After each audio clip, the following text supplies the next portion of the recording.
Maligayang pagbabalik po sa ating YouTube channel. Latest weather update po tayo ngayon, hapon po ng Miyerkules, March 27, 2024.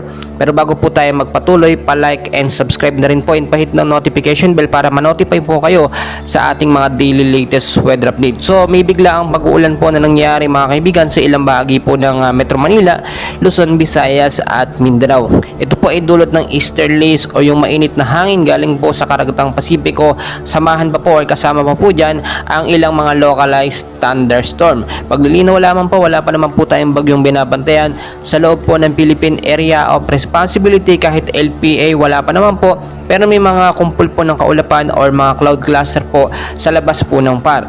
Forecast weather conditions po natin, yung mga area po na apektado nito nga pong easterlies at ng mga localized thunderstorm na posibleng ulanin po ulit ngayong hapon at posibleng hanggang gabi po yan.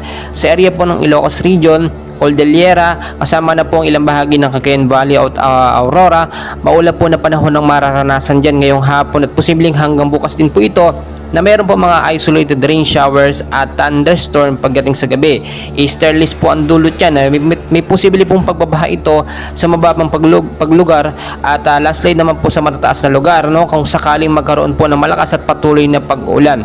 Dito naman po mga kaibigan sa area po ng Metro Manila, kasama na po ang ilang bahagi ng ating bansa, maulap din po na panahon ng mararanasan with isolated light rains to heavy rainfalls pagdating po sa gabi. May easterlies po kasi dyan at localized thunderstorm, kaya naman po nagkaroon ng biglaang pag-uulan. Kahit sobrang init po sa umaga hanggang sa tanghali, minsan sa hapon biglaang pag-uulan po ang kasunod niya, no? Kahit wala pong bagyo, maging handa po tayo.